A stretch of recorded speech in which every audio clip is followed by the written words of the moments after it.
Got nothing quippy to say, except it's worth a watch for sure.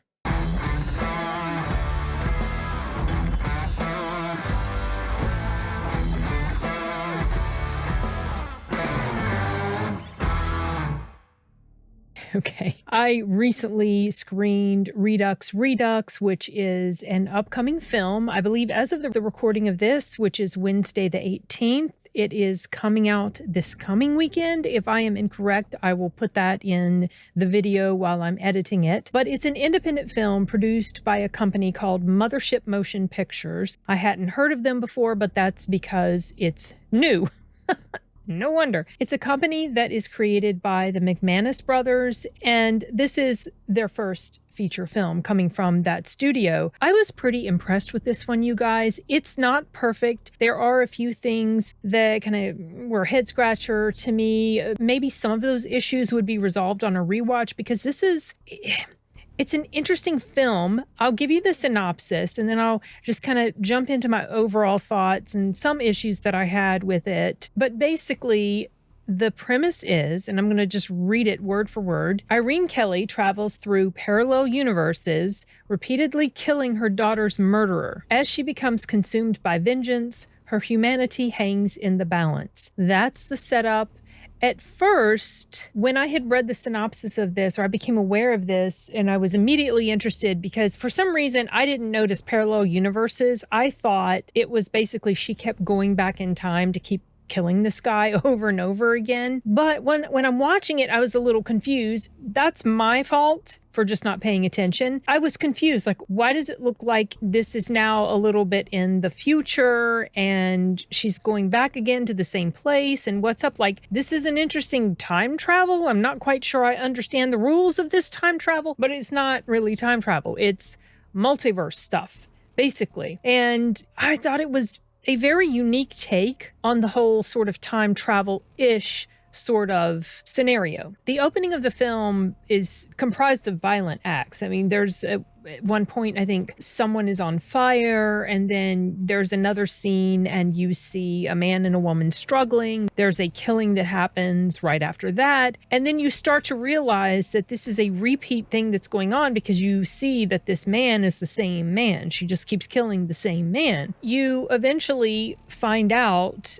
more about her backstory or her as a person. I mean, you kind of can piece it together pretty early on because, well, the synopsis tells you, but you piece together very early on that this man has killed someone very precious to her, very dear to her, and she is just hell-bent on revenge. But you don't really understand yet her capability to get from different place to different place. And it's kind of a simple way that they explain it to you and show you this device that is being used. And I thought that those things we were shown made it feel kind of grounded. I know we're talking about multiverses, but kind of grounded for the type of stuff that's going on in here with her jumping around to different universes. Along the way, she meets up with a character played by Jim Cummings. I had completely forgotten he was going to be in here. That was another thing that interested me to watch it. I saw he was in the cast. He was the only name I recognized. Now, Jim has worked with the McManus brothers before in another film of theirs that I have seen called 13 Cameras, which funnily enough came up in a live stream discussion I had last week on the Latino Slant. Anyway, whatever. I'm a little familiar with their work, let's just say. So not only does she meet up with the character played by Jim Cummings, but she encounters another character who,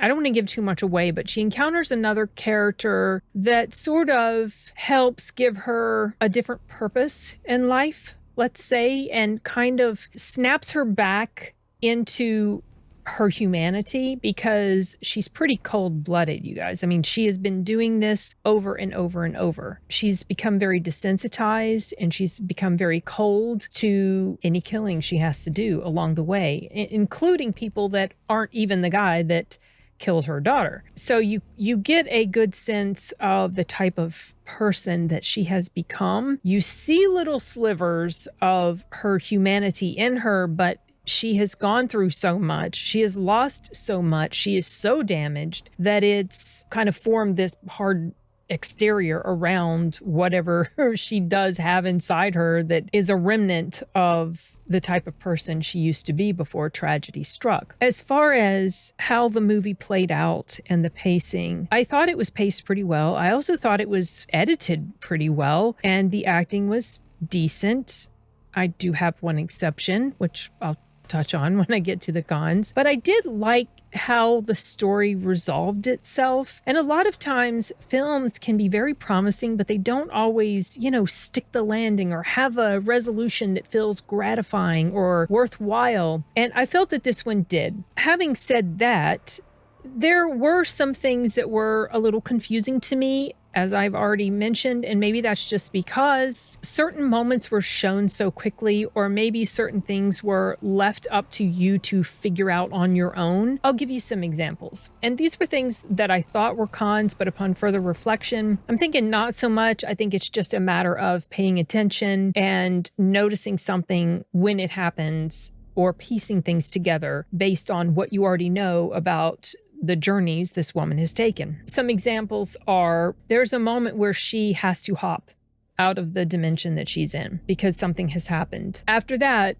she somehow acquires a vehicle. And I wondered, how did she get this vehicle after this event that happened? And the reason that I talked myself out of thinking this was a con is she's been doing this so many times, and the universes are very similar, almost identical, right? So she knows where she can go to get what she needs to get. So not a con. Another thing though was, how did she know where to find a certain person as things were happening in the end? How did she magically know where to go? But this is another one of those times where you have to piece it together yourself. She's been doing this many times.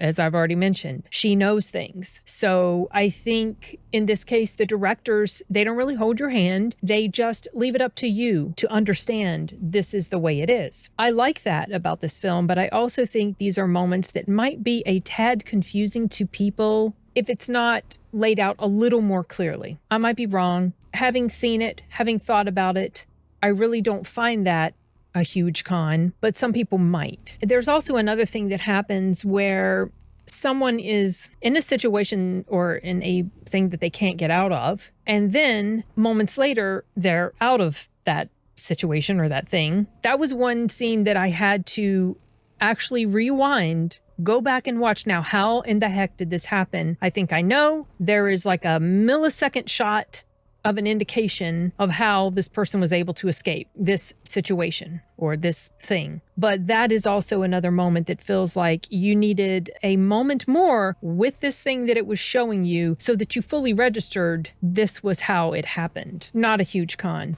The other things that I'm going to touch on were more of an issue for me, but none of these things were a big enough issue to make me not like this film, to make me not want to recommend this film. Just bear that in mind as I'm talking about some of these things. And there are little things that I've complained about before in other movies, like when you have a gun on someone and you're standing way too close to them, you know that they can grab it away if they're quick enough. There was also another situation that kind of jumped out at me as I was having a hard time buying into it. There's an abandoned house that magically still has electricity and running water, warm water, hot water. I found that a little hard to believe that power would have stayed on for that long, but whatever, a minor thing. The only other thing that is kind of a significant con for me, and it might be a little unfair, but I'm going to mention it anyway. There is a character in here played by an actress named Stella Marcus. I did not care for her character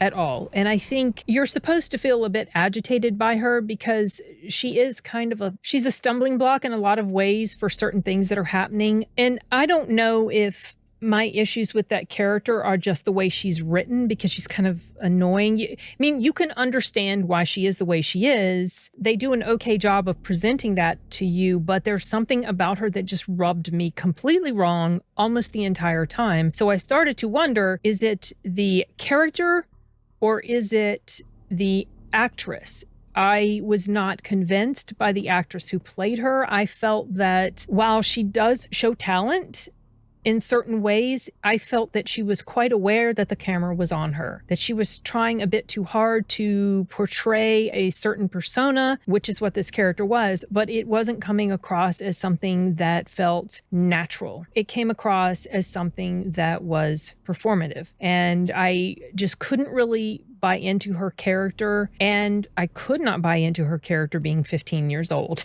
because she's absolutely not, and she did not look it. So I feel like if there is a weak part of this film, probably the weakest part would be that. But you guys might feel completely different about it if you watch it. But I'm just mentioning it because it was something that stood out to me. I had a bit of a hard time getting past her character. Bottom line, I will absolutely be keeping an eye on more of their work. I thought that this was a solid first film from their new studio. It was an interesting, fresh take on the whole multi-dimensional parallel universe storyline stuff going on. And despite some stumbles along the way, which I've already touched on, this is an absolute recommend for me. Right now, don't know if it's going to stay there, but right now it is already on my list of favorites for the year. Not sure if I'll be able to watch it again when it comes out on the big screen, but if you guys get the chance to see it, hopefully you will be able to see it at the theater. Let me know what you think about it. It's a movie that kind of has stayed with me since I finished watching it. Granted, it was like 2 or 3 days ago that I finished watching it, but it wasn't one of those films that it's instantly forgettable. And I really did appreciate also that as the film went on, there's a certain moment in the film that really gave me a stronger emotional pull than I had felt before that. And once that pull set in, I was completely invested in what was happening and curious to see how everything was going to play out and what the main character's ending was going to be. So it did a really good job with that for me. Anyway, that's all I have to say for now about Redux Redux. I hope you guys are able to check it out when it's released and let me know your thoughts. All right, that's it for now. Bye.